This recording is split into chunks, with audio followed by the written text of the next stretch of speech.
going on, Jude? Welcome back to the vault. It's your boy, MC. I've got family titties. And the film I will be reviewing this evening is Fast and Furious 9. I was actually meant to put this review up much earlier than this. Actually, a little after I'd actually seen the film, but I've just been so busy. But after shamelessly making excuses for myself yet again, let's just jump straight into it. This one opens with an introduction to a young Dom Toretto before he witnessed the death of his father. Big cast for this one. Majority of actors from the previous film returns for this one. In fact, the only notable addition is John Cena, but it was really odd because you couldn't see him at all whenever he was on screen. Weird.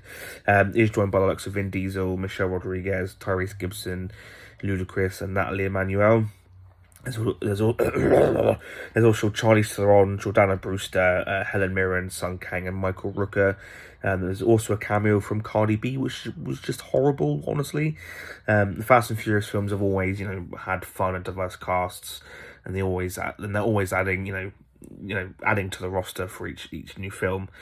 The story for this one sees Dom face off against his brother Jacob. You'd think that, in 9 films, he would have at least mentioned once that he had a brother, but alas, no. This installment is just as convoluted and ridiculous as the last few films. Firstly, the overall story is full of so many plot holes, and the script is just pure trash, honestly. It's like a bunch of GCSE students kind of just sat around and wrote it. The script can't be entirely to blame for Michelle Rodriguez's and Ludacris's just god-awful acting. I know, I shouldn't expect Oscar-winning performances from a film like this. It's just, the script had characters pulling off feats of superhuman strength, balance, and agility, which just kind of added to the stupidity of the whole thing. There's just so much, forced and cringe-inducing drama that there's just so much of that it just kind of gets hard to ignore, and it just really kind of took me out of the whole thing. And usually the death-defying stunts and action sequences are usually enough to distract me from the terrible stories in each of the films. But I just honestly could not suspend my disbelief for this one. It honestly lost me when they had a car swing through open air on a makeshift vine. But I checked out for good when they attached rockets to a car and flew it into outer space.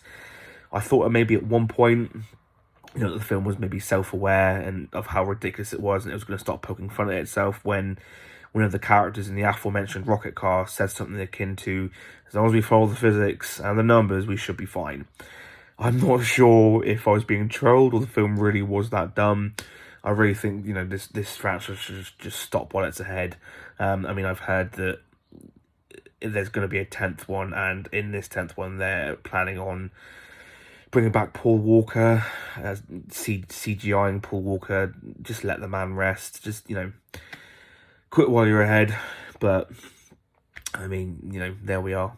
These films make billions and billions, so I didn't really learn anything from this. I just had it confirmed that literally majority of the time quantity rarely beats quality. But there we have it. There's my very quick review for Fast and Furious 9. Let's just jump to the 2 most important questions. Question number 1, would I recommend this film?